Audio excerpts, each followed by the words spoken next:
blind, have low vision, or have another print disability which makes reading, holding a book, or turning a page difficult or impossible. The content is copyrighted by the respective publishers. For more information, please visit us on the web at nfradioreading.org. Hello, this is Kevin Siepel, and for the next hour I'll be reading from the December 11th issue of the East Aurora Advertiser on the Niagara Frontier Radio Reading Service. Here's an article entitled Village Residents Speak Out on Potential Development by Sean Cunningham. Several residents were present to share their thoughts on the proposed 120-unit multifamily development on Quaker Road at the December 2nd Village Planning Commission meeting. Sean Hopkins, attorney for the project, as well as Joe Young of Young Development Incorporated, were available to discuss the project. The project is seeking minor subdivision approval on approximately 12 acres of the 15-acre parcel, as well as a rezoning of that parcel from general manufacturing to general residential. The property is currently owned by American Precision Industries Incorporated. An October 13th letter from Eric Highland, Senior Manager of Corporate Real Estate, was submitted with the development plans authorizing the development company to pursue the necessary municipal requirements to develop this property pending purchase, unless revoked by the letter writer. Hopkins said that he believes that the parcel the development is looking at is not ideal for industrial development with regard to its proximity to major highways. Hopkins went on to describe the proposed plan, which includes 120 multifamily units for lease in 12 two-story residential buildings, some of which will include garages. They will be priced at market rates. The project will also include recreational trails, a dog park, and a clubhouse. Hopkins said that he believes these units would attract seniors and village residents seeking to downsize. We're not asking you to issue a recommendation this evening, Hopkins said. However, we would welcome your preliminary input, questions, and comments. It's a big application, and we intend to evaluate it seriously, Planning Commission Chair Randy West said. Commission member Dave Simeone stated that he had several concerns regarding the environmental assessment form that was submitted. According to the village code, the minor subdivision application requires that the subdivision does not require the addition of any infrastructure. This minor development could draw 24,000 gallons of water a day, and our infrastructure is so perfect that we wouldn't need to make any extension to accommodate this, Simeone said. Simeone also questioned the infrastructure capabilities with regard to increased wastewater generation, stormwater, energy demand, as well as the addition of potential public sidewalks and bike lanes. Simeone said that several of the sections of the submitted environmental assessment form were not answered. This includes project operations, stormwater runoff questions, traffic impacts, and the use of pesticides as they are proposing recreation activities as part of the project. Hopkins acknowledged that the form was incomplete and that he would resubmit the form with added information. The building department was asked to reevaluate whether it believed this was a minor or major subdivision application. Hopkins said the applicants were open to considering this a major subdivision application. West opened the meeting to public comment. Resident Jerry Thompson Jr. said that he was not in favor of rezoning the property. There's no public industrial offer for sale right now except for this site, Thompson said. To just change the zoning seems to me to be fundamentally contrary to everything this village has done to establish at least one remaining parcel. Peter Zittel also voiced concerns regarding the rezoning of the property. If the zoning was approved less than a decade ago, why are we adapting a new zoning for a property that just came on the market 6 months ago, Zittel said. The village's zoning map was updated in 2019 following a 3-year workshop process. Zittel said the property could serve as an asset to the community as a commercial space by providing more jobs. Why are we so quick to get rid of that zone? Zittel said. Does this set a precedent of other rezoning of parcels? We've got to be very careful about that, Commission member Jeff Hintz said later in the meeting. Harry Szymanski stated that he disagreed with the attorney's statements regarding who would occupy the space. Szymanski said he believed there was no way to guarantee who would be moving into these units. That's a great project, but it's not a great project for here, Szymanski said. Resident Sylvia O'Connor stated she did not believe the proposal was what seniors will need. O'Connor said that she believed seniors need single-story residences. These are fundamental things that older people are looking for: community, accessibility in the apartment that they are going into, O'Connor said. We don't have enough of that in East Aurora, and I don't think what they're proposing fits that bill. Heather Shields, a nearby resident, was concerned about how lighting would impact their properties, as she says that a recent lighting from a storage unit project has negatively impacted her property. Shields also voiced concerns regarding the safety of pedestrian traffic and bicycling on Route 20A. Thompson said that he did not want to create a situation that would require traffic increases that would result in a traffic circle being proposed at the intersection of Mill Road and Route 20A. He owns property at the intersection of the two roads and does not want to see his property possibly affected by the installation of a traffic circle. Patrick Shields, another area resident, questioned the building height requirements for buildings in general manufacturing and general residential zones. A building in a general manufacturing zone can be 45 feet high, whereas a building in a general residential zone can be 35 feet high. The Planning Commission tabled both the minor subdivision application and the application to rezone the property. The Planning Commission is scheduled to meet again at 7 p.m. Tuesday, January 6, 2026, at the Aurora Municipal Center on Oakwood Avenue. End of article. Here's an article entitled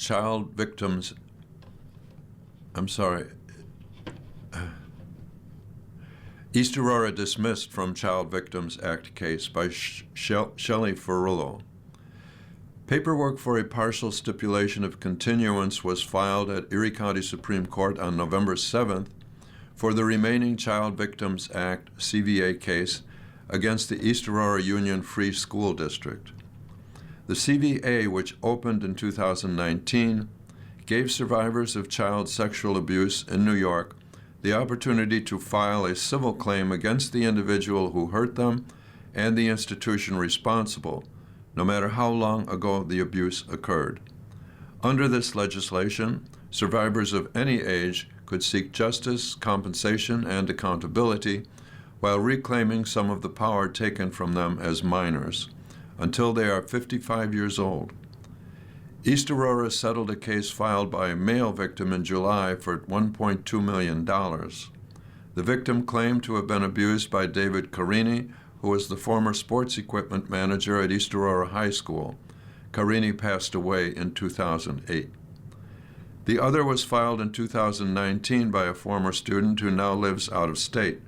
The victim says that while attending East Aurora Middle School in the 1970s, she was abused by a female physical education teacher named Kathleen Kirk. The abuse occurred between 1973 and 1975, beginning when the victim was 13 years old. Kirk is still alive and lives in Buffalo. Paperwork says that the abuse was brought to the attention of the district in 1982, and Kirk remained a district employee until 2003. During her time, she served as a physical education teacher, director of health education, and athletic director. The school district, the middle school, and Kirk are all listed as defendants. The case was scheduled for trial from November 5th to the 13th. The paperwork filed on November 7th said that all claims against the East Aurora Union Free School District are dismissed on the merits, with prejudice and without costs to either party as against the other. End of article. Here is an article entitled A December Hummingbird Story by Hans Kunz.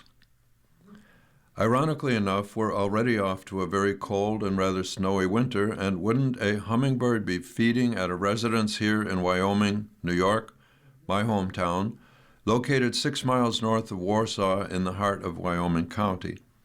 The homeowners are Jerry and Joyce Ignatz, a wonderful couple we have known for decades. The hummingbird has been coming to our sugar water feeder up to this writing, even surviving the very cold night of December 4th. One would assume that this hummingbird would be our one and only eastern North American hummingbird species we all know as the ruby-throated hummingbird. But, it turns out, this bird is not, and its normal range is in the western United States.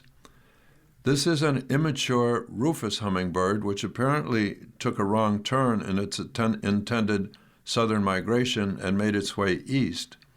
This is an amazing rarity for New York State and northeastern North America. Many bird enthusiasts are taking advantage of the opportunity to go see this hummingbird, which will be added to their personal life lists and/or their personal New York State bird lists, and in some cases their personal Wyoming County bird lists. Just how is this seemingly fragile bird surviving the harsh winter weather that we've already experienced this winter? The generous homeowners have taken great pride in accommodating this bird with care and compassion. Everyone wonders how long it can live on sugar water alone and how it can stay warm enough on these very cold winter nights. Shouldn't they quit feeding it so it goes south? The answer to that one is no. This bird likely thinks it's in the right place, and we can't assume that it knows where to go from here. Will they survive the long winter ahead? Sadly, likely not. Isn't the sugar water freezing? Yes, but the caring Ignatzes are doing all they can, and just today received a heated hummingbird feeder from Alec Human from Grand Island. Alec is a very knowledgeable bird expert and respected friend who leads birding trips over much of the world, including the Costa Rica trip that Leslie and I went on back in March. As bird enthusiasts hear about rare bird sightings and come to see them, they report their sightings on eBird, a Cornell Laboratory of Ornithology birding app that facilitates the record-keeping of bird sightings on a massive worldwide database. It's also tied in with the Laboratory of Ornithology's popular trademark Merlin Bird ID app. Jerry and Joyce Ignatz's hummingbird has been coming for many weeks, but it wasn't until about a week ago that I got wind of the bird, and I asked if I could come and check it out. This hummingbird appeared to be an immature bird, but it just looked different, even though many immatures and females look quite similar. I then contacted Alec and sent him some photos which caught his interest right away. He contacted Sue Barth, also an avid birder and active with the BOS, or the Buffalo Ornithological Society, and a very good photographer, and they came out to meet me and Jerry Monday, December 1st. Alex said that the bird was either a rufous or an Allen's hummingbird, more likely a rufous. After careful ID, it was determined to be rufous. Alec checked the eBird map for New York State and the Northeast, which shows that a rufous hummingbird can currently be found in 4 locations in New York and Canada at this time, 2 in Ontario, Canada, and 1 on Long Island, and this one here in Western New York. Most recently, there has also been a broad-billed hummingbird at the home of Kathy Lewis along Lake Erie in southern Erie County. Kathy has also been caring and compassionate for the lost bird and accommodating to the many people who came to see it. I'm not sure of its status up to this point. But back to Wyoming, where this gracious couple has made so many friends as they invite birders to come into their home to watch for the rufous hummingbird. Like Phil Mills, one of many avid Western New York bird experts, who visited the Ignaces yesterday, said in his eBird report, "It's not always the rare bird you are privileged to observe, but the unforgettable memories you make with people you meet along the journey." Thank you so much, Jerry and Joyce, for your welcoming hospitality, and Jerry, you have inspired me to be a better person.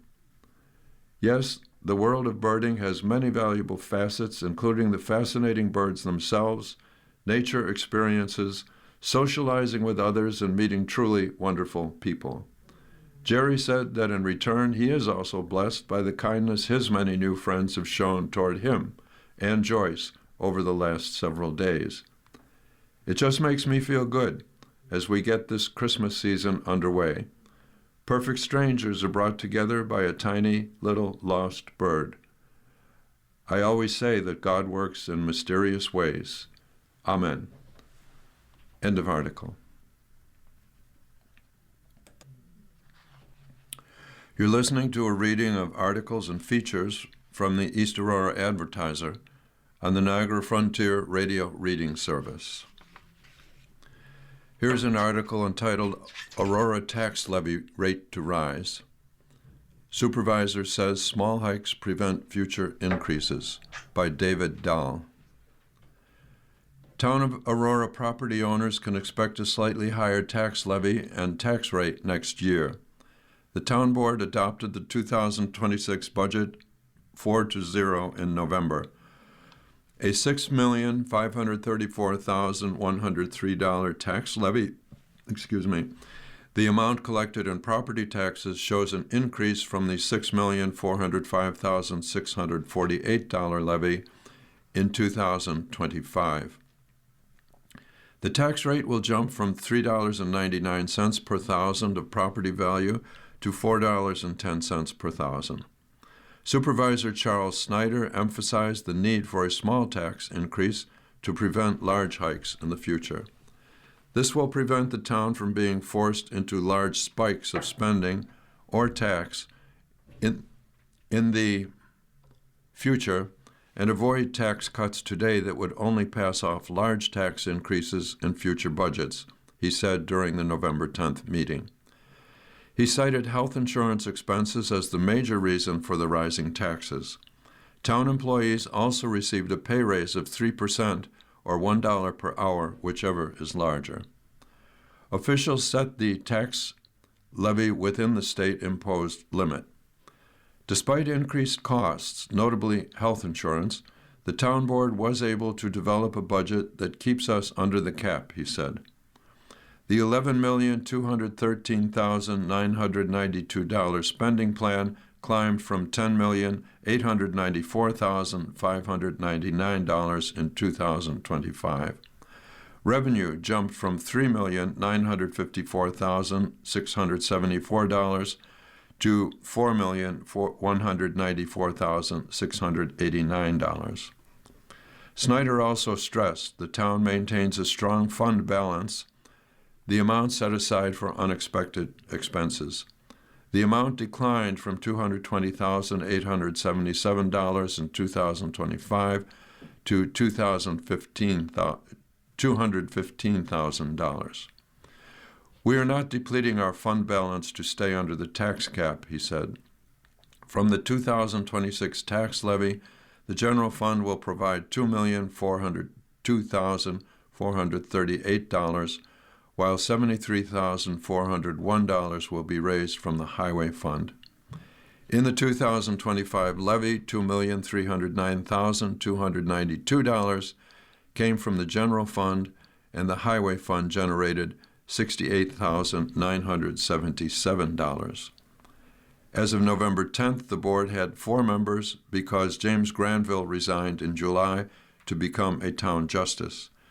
Jessica Armbruster was appointed to the position for the remainder of the year following the election in November. No one spoke during the public hearing about the budget on October 27th. End of article.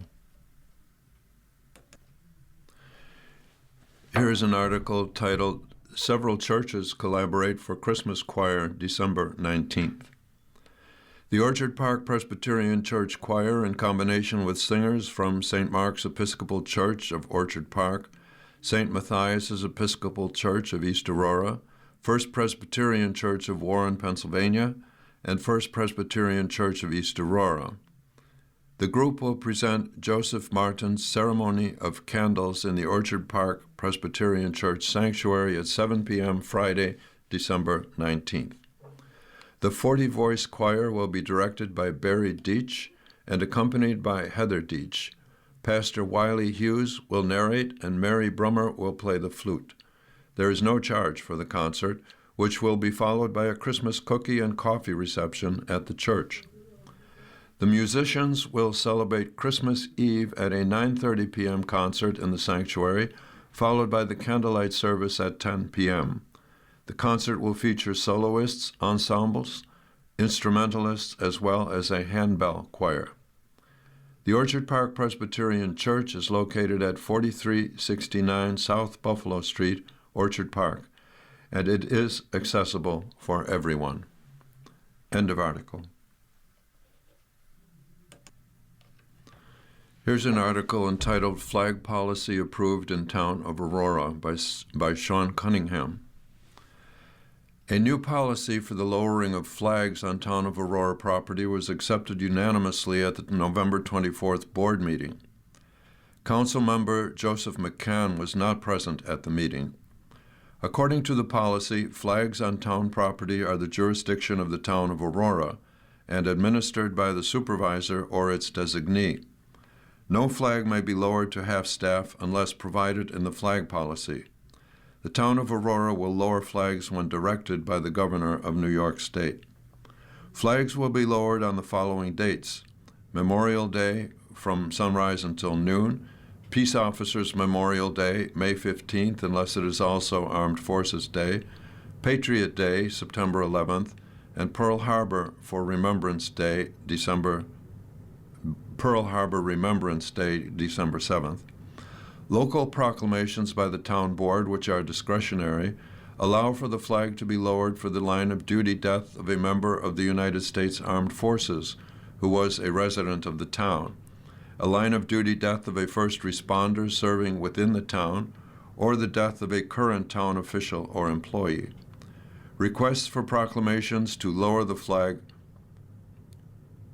must be submitted to the town clerk, who will verify the eligibility of the request and present it to the supervisor for action. The supervisor will issue written notice to staff when the flags are to be lowered. Flags will not be lowered for private individuals, public figures, or organizations outside of the categories previously stated.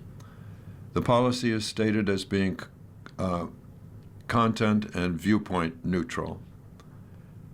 A public notice of flag status and the reason for lowering it will be maintained on the town's official website and bulletin board. Streamlines and simplifies, Councilmember Ray Raisin said prior to the vote. The Aurora Town Board will meet for a work session at 6:30 p.m. on Tuesday, December 16th at the Aurora Municipal Center on Oakwood Avenue. The board will have a regular meeting at 11 a.m. on Monday, December 22nd. End of article. Here's a reading from the section entitled Memories. 15 years ago, December 11th, 2010, South Grove Street was quiet on this snowy evening. Opened in 1905, the Roycroft Inn has been part of the streetscape through many parts of East Aurora's history, and it is still a popular destination for locals and visitors alike. A major restoration effort completed in 1995 is responsible for its current appearance.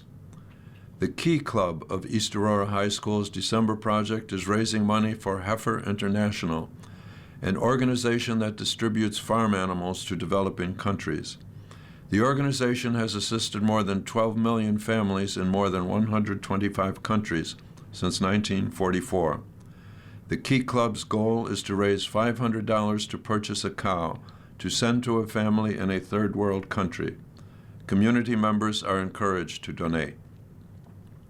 The Iroquois Concert Choir and Chorale performed a set of songs during the annual Alma Town Christmas tree lighting at the historical building on Bowen Road. The Alma Kiwanis Club also helped sponsor the day's events, which included visits and photos with Santa. 30 years ago, December 11, 1995, the East Aurora Lions Club has donated a VCR and tapes to Aurora Park Healthcare Center's Hubbard Hall building. They will be used with the Station C residents, many of whom are Alzheimer's patients. Lion Joe Garcia, Aurora Park Recreation Director Gene Spencer, Lion Charlene Fiorentino, Aurora Park resident Lillian Hymoski, and LPN in residence Bonnie Cook also worked on the project. Carol Jenny, Liz Iwanski, Megan Billar, and Rhoda Zucker are putting out the Aurora Women's Club Luminaria to light the way for Christmas. These decorative bags hold sand and candles to provide a special welcoming glow. The Luminaria kits are available until Christmas at Vidler's. Grace and Sarah Atwater donned their bobby socks, saddle shoes, and poodle skirts to get into the swing of things at the 3rd annual Girl Scouts Holiday Sock Hop. The hop is being held at the Baker Memorial Church. 45 years ago, December 11, 1980, Sarah Pitkin, daughter of Mr. and Mrs. Pitkin of Porterville Road in East Aurora, presented her oil painting, Man Reading, which is now on exhibition in the George Washington University Dumas Gallery through mid-December as a part of the annual student show. Ms. Pitkin went to East Aurora High School and then went on to attend New England College. The East Aurora High School Guidance Office hosted an assembly for all 10th graders to fully acquaint them with the BOCES programs. The main speaker was Philip Moyer, who is in charge of placement programs at BOCES. A tour of the center, located across the street, was planned for the 150 students who expressed an interest in the program. Ed Powderly, East Aurora Rotary president, welcomed new member George Albrecht to the club and presented him with a plaque. Mr. Albrecht is the new officer in charge at Liberty National Bank and Trust Company, replacing Samuel M. Gilmore, who is retiring.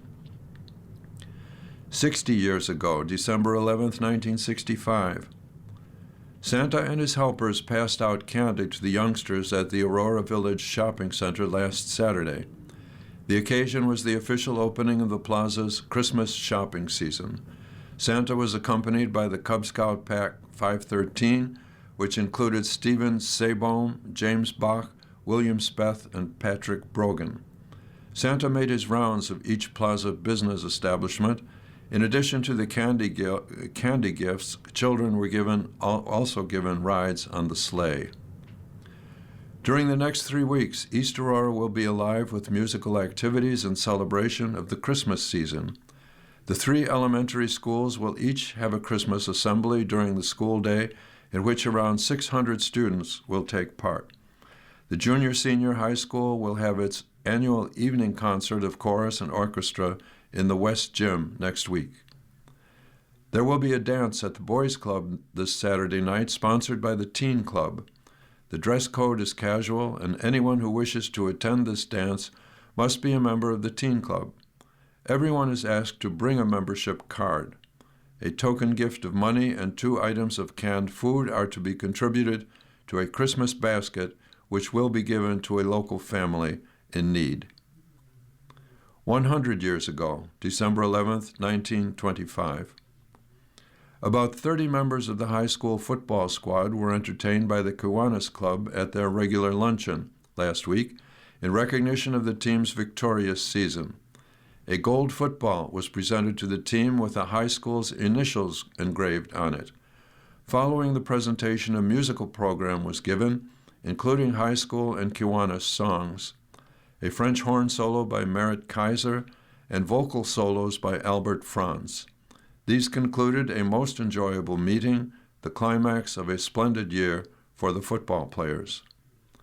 The Kiwanis Club has invited Santa Claus to visit the children of East Aurora the day before Christmas and is reasonably sure that he will be able to come. Kids will get a chance to tell Santa their secret wish. The regular monthly meeting of the Girl Scout Council was held at the home of Mrs. Hubbard. Plans were made at this meeting for a baked goods sale to be held at the George Van Curen store. A few gift items will also be on sale. This sale is for the benefit of the Girl Scout organization, and the proceeds will be used for a Girl Scout camp, which has been the dream of the East Aurora Girl Scouts for a long time. End of article. You're listening to a reading of articles and features from the East Aurora Advertiser on the Niagara Frontier Radio Reading Service. Here is a letter from the Letters to the Editor section titled Teaching Children to Stand Up for Tolerance. Dear Editor, what a positive, hopeful series of events the East Aurora Middle School has ongoing that began with the Mobile Museum of Tolerance visit. Sponsored per the press release because of the incidents of hate and polarization on the rise. A courageous event because upper levels of our dictatorship will unfortunately have deep disdain for it. I am blessed to belong to a church where on Sunday a rousing hymn entitled, Who Will Stand Up, included the phrases, Who will reclaim God's peace in an angry world? Who will be strong that justice and peace might embrace? Stand up for the weak, proclaim the good news. Author note, see the Christian gospel as well as other faith teachings. Stand up unafraid and teach the children. See the East Aurora Middle School. Stand up with the cross, reach out to the world, stand up in the light of the Lord. Signed, Tom Casey of East Aurora. Here's a letter entitled, Release the Epstein Files for Christmas. Dear Editor, it is that most wonderful time of the year. Lights and decorations adorn everything, houses, trees, stores, and sweaters. Personally, I'm hoping for an early present, the release of the full Epstein Files. Wouldn't that just be great? There would be singing in Whoville, for sure, though the celebration would be a bit subdued in parts of Washington, D.C. However, I do fear the Grinch will make a last-minute appearance and spoil it all. This is in no way a fairy tale, and where Trump is concerned, likely to not end well. Keep your hopes up, though. You never know how the story will end. Signed, Raymond Castro of Glenwood. Here's a letter titled, Be Wary of Online Interactions to Avoid Scams. Dear Editor, recently I narrowly avoided being scammed online, and I want to share this story so others will be able to learn the lesson I did. I had always thought I was pretty clever at spotting scams, but in this case I was almost taken in. I have a wonderful friend I will call Betty. One day I received an email from Betty asking me to do her a favor. Betty is a kind and generous person, and I readily responded to the email asking what I could do for her. The answer I received should have rung many bells and sirens for me, but I was fooled by my deep regard for Betty and my instinctive desire to help her. I was asked to purchase a gift card for a friend of hers and email it directly to this friend who was dying of cancer. Of course, Betty assured me she would reimburse me the next time we got together. Thinking that this was just the kind of thing Betty would arrange for someone who was in ill health, I considered doing it. Luckily, I had no idea how to fulfill this request since I had never bought gift cards online before. In the email to me, Betty said she was not able to purchase the card herself as she was out of town, so rather than call her, I called a couple of mutual friends of Betty's and mine to see if they could advise me on how to do it. My second lucky stroke in this saga is that these two friends immediately said, Judy, this is a scam. It was then the bells and sirens rang for me. It was then that I called Betty, and she said her email had been hacked. Feeling rather foolish for even considering this ploy, I wondered why I hadn't been aware sooner that it was thievery. After all, there had been other times when so-called friends had emailed me asking for money, The difference was that I hadn't known these folks well and was suspicious right away. In Betty's case, the scammer's email sounded so like her that I allowed myself to be taken in. Please be advised that if anyone, even your best friend, emails or phones you asking for a financial favor, check its legitimacy very carefully. Signed, Judith Geer of Holland. Here's an article from the section called Saved from the Hell Box by Grant M. Hamilton, the publisher. It's titled Misery Loves Company, I guess. The latest news involving a Netflix deal to buy Warner Brothers is a transaction that has sent many in Hollywood into panic mode. The deal is valued at $72 billion. That's billion with a B. The combination still faces antitrust questions. For those old enough to remember going to a local store or later Blockbuster, Netflix first disrupted the movie distribution business by mailing DVDs to consumers. Of course, it is now a streaming service through the internet. Buying a big part of Warner and its studios gives Netflix new opportunities and sends chills through the movie-making industry. As an aside, all of us in the content business are dealing with the good, bad, and evil of the impact of AI, artificial intelligence. My fearless prediction of what Netflix or others who buy rights to existing content will do is repurpose the content using AI. Let's take Casablanca and make it a contemporary story where the Bergman character stays with the Bogart character and sets it in some Mid-Eastern setting. All AI-generated actors and sets. Even without the added burden of figuring out AI, the newspaper industry, or perhaps the news industry, has already faced the impact of technology. While the newspaper industry was slow to respond, it wasn't helped by social media pulling billions of dollars of advertising from newspapers, thanks to their exemption from legal damages from what they distribute. And, of course, now the robbing of content to train AI models. The legitimate news industry on traditional television has problems of its own as the big owners of local stations try to assess their role as cable cord-cutting and streaming have impacted profitability. For the newspaper industry, the impact of lost revenue brought a rash of big buyers who were intent on buying companies at bargain prices and stripping assets. Now, there seems to be a trend of some picking up the pieces and rebuilding rather than cutting. Locally, the fate of the Buffalo News is perhaps in the outcome of recapitalization plan for Lee Enterprises Incorporated in a shareholder vote in a little more than a week. There are media companies and a large investment organization involved as major shareholders. Whatever the outcome, we hope for the best for local journalism and journalists. There is always a fine line between destruction and creative destruction in any industry. Netflix in its early years was an example of creative destruction. It built the better mousetrap. Whether its latest deal benefits consumers or even shareholders remains to be determined. For the newspaper industry, there was a great deal of destruction. There continues to be much to figure out, but a leaning toward verified hyper-local news sources seems to be offering the opportunity to replace out-and-out destruction with creative destruction. The hybrid better mousetrap is developing. Schadenfreude is easy. Implementing the better mousetrap is hard, but rewarding.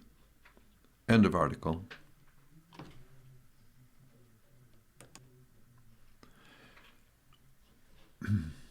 Here is a letter from the letter section, Reader's Opinion, entitled Responding to Misleading Claims About the Affordable Care Act. Dear Editor, in the November 20th edition of the Advertiser, Ron Hepner published a partisan critique of the Affordable Care Act, ACA, calling it a Democratic scam that made health care worse. This is the third time this year that I felt compelled to respond to Mr. Hepner's letters because they omit context.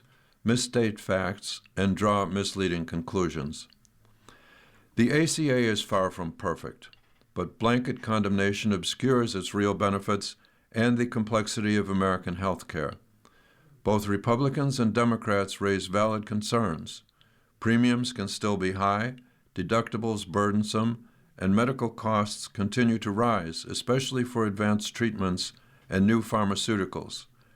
But the ACA also reduced the uninsured rate dramatically, providing coverage to tens of millions, ended harmful insurance practices, including lifetime caps, denial of coverage for pre-existing conditions, and cancellation of policies after a person got sick, slowed the growth of healthcare spending compared to the decade before its passage. Costs still rose, but at a significantly more moderate pace, expanded coverage for vulnerable and low-income Americans, particularly in states that adopted Medicaid expansion.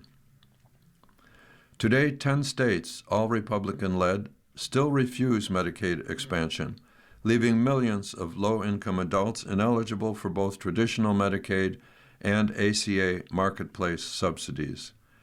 A decade ago, many more states were holdouts.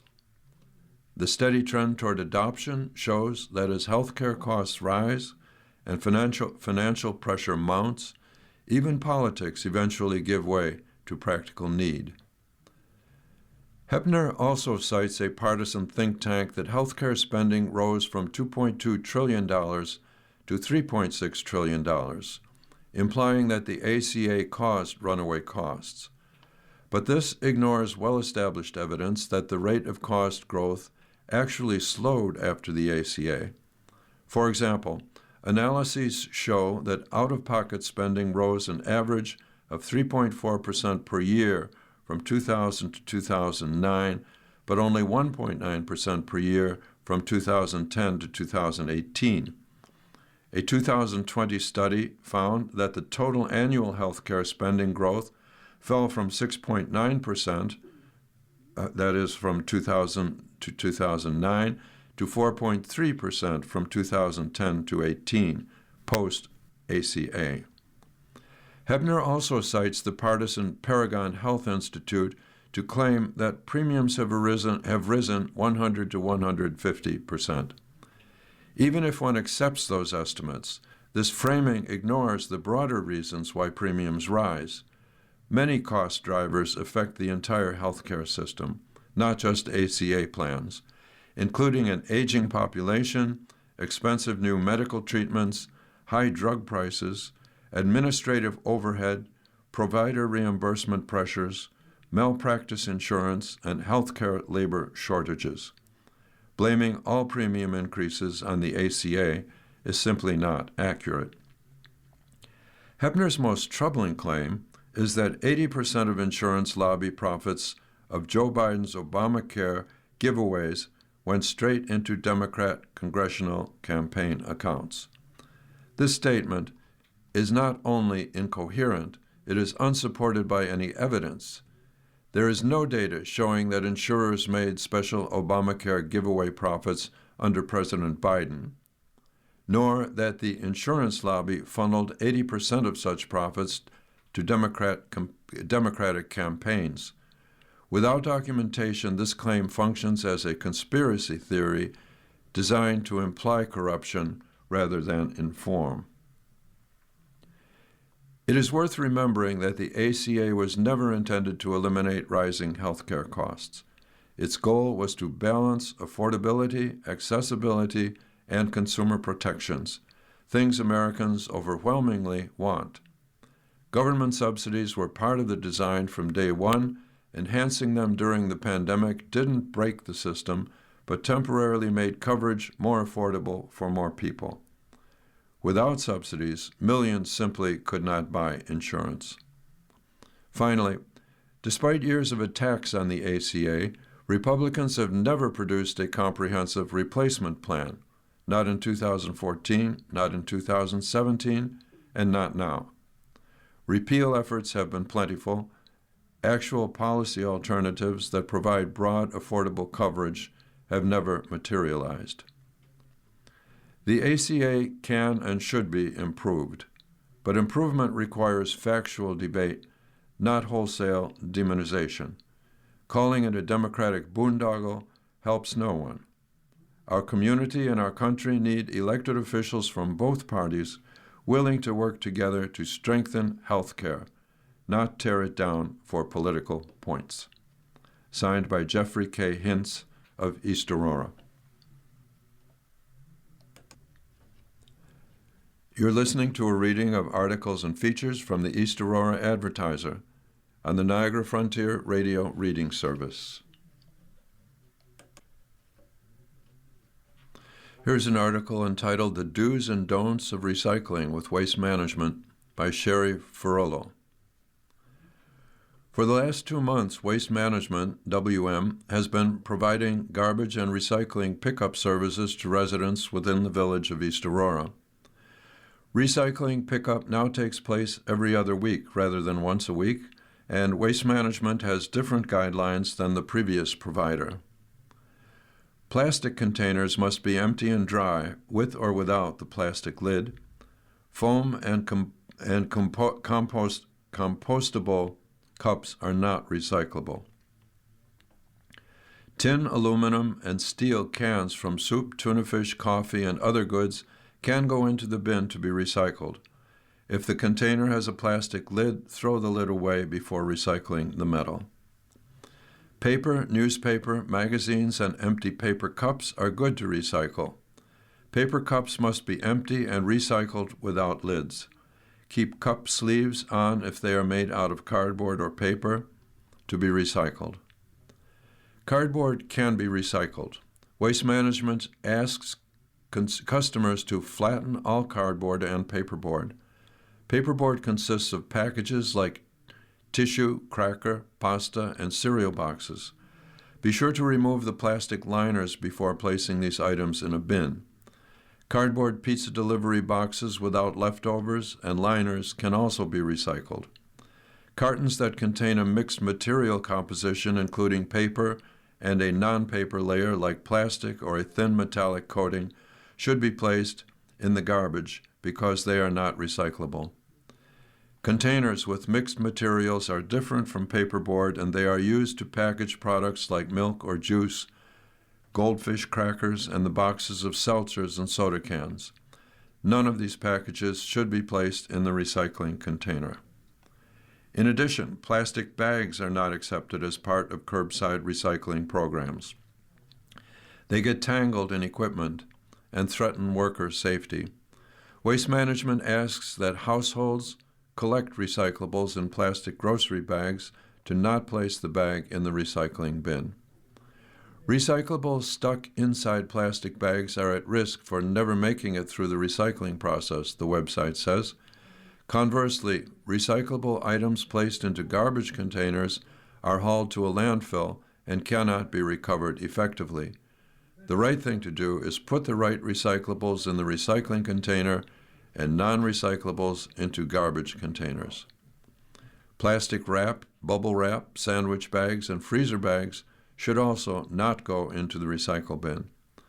Flexible packaging like chip bags and juice or soup pouches cannot be recycled in curbside programs. Polystyrene foam containers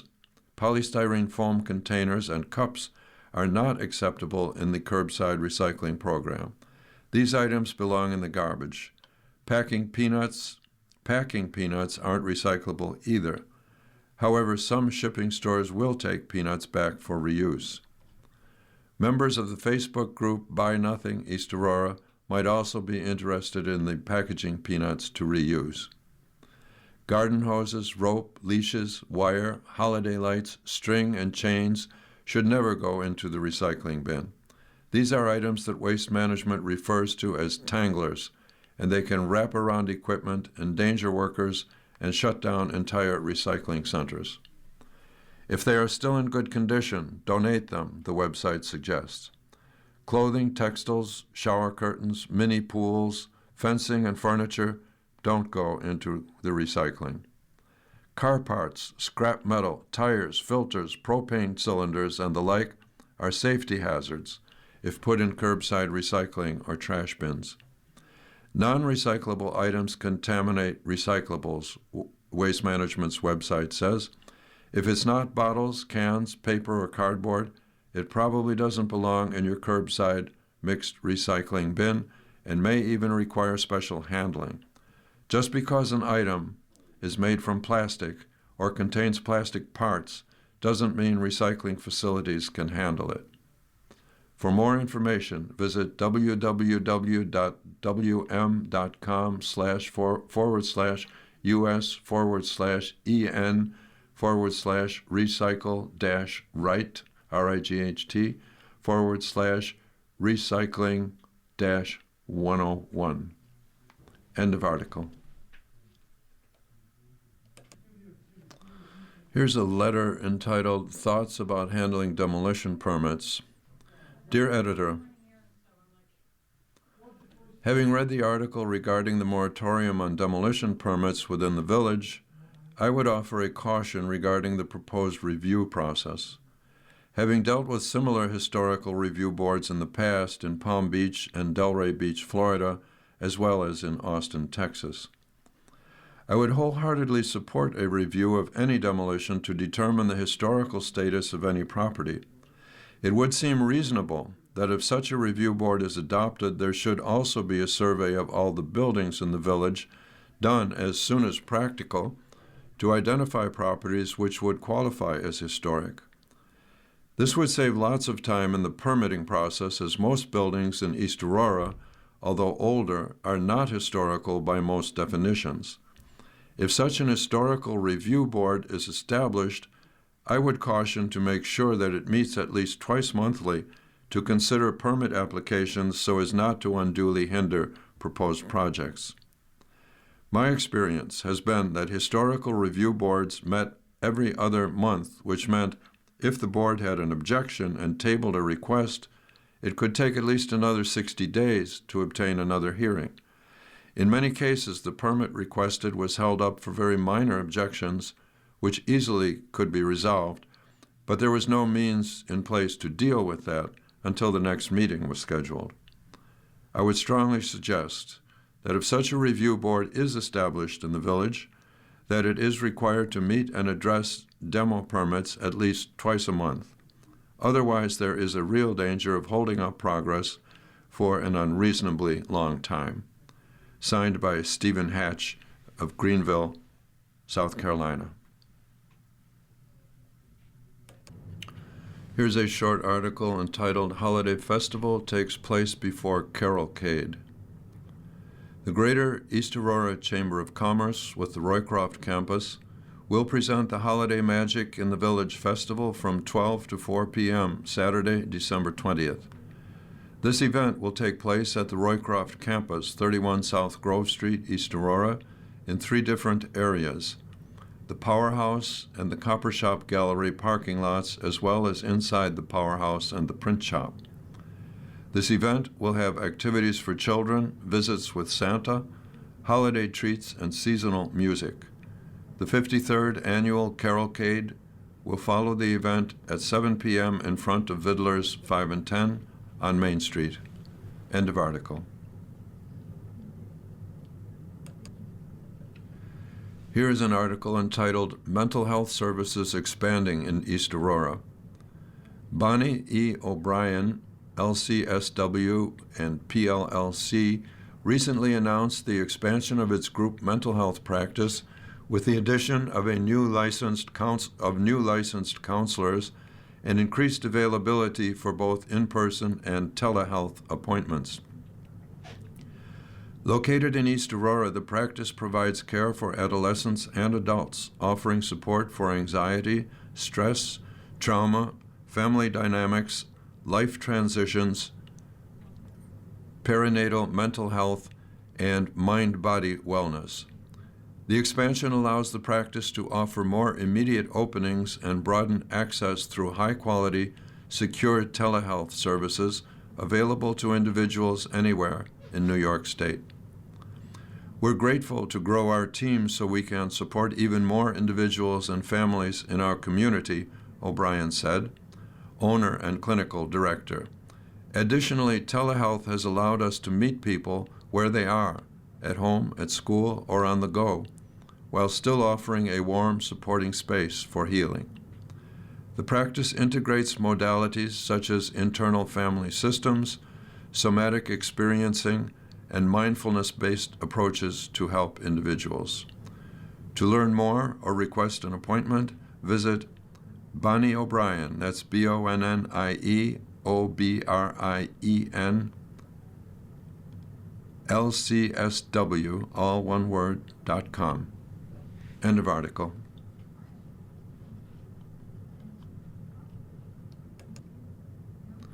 Here's an article entitled Western New York Federation of Women's Clubs Offers Scholastic Award. The Western New York Federation of Women's Clubs is offering a $1,000 Scholastic Award to a woman over the age of 25 who will be enrolled in either a 2- or 4-year accredited college or university for the fall 2026 semester. Graduate students may also apply. The applicant must be a U.S. citizen and a resident of New York State. The deadline for application submission is April 1st, 2026. Applications may be obtained by calling 716-652-4067. That is 716-652-4067. Applications are also available at the Aurora Town Public Library, located at 550 Main Street, East Aurora. End of article.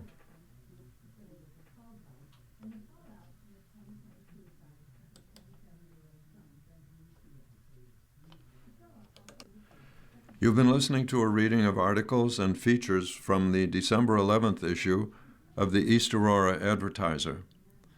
We read from the East Aurora Advertiser every Saturday at 10 a.m. Your reader has been Kevin Siepel. Thank you for listening.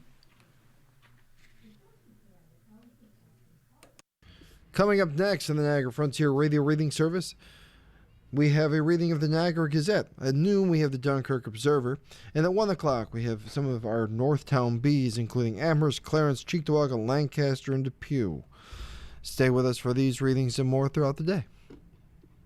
You're listening to the Niagara Frontier Radio Reading Service. As of this year, our agency has broadcast more than 300,000 hours of radio readings. Volunteer radio readers read newspapers, magazines, and books to area people who are blind or have a print disability, who are provided reading radios. Radio Reading's broadcast signal is provided at no charge by WNED. Radio Reading broadcasts from studios at 1199 Harlem Road in suburban Buffalo. Please let others know about Radio Reading. It's your service.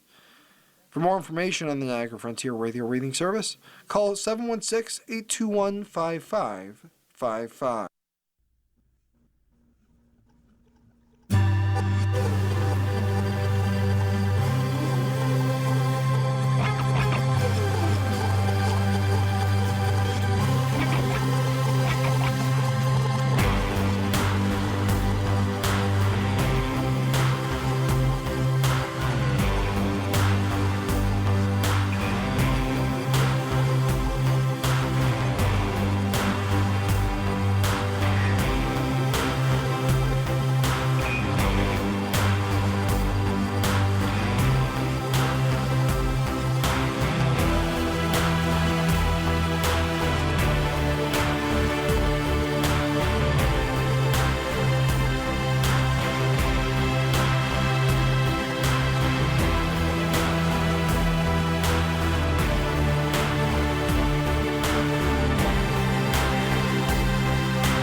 following program is intended for listeners who are blind, have low vision, or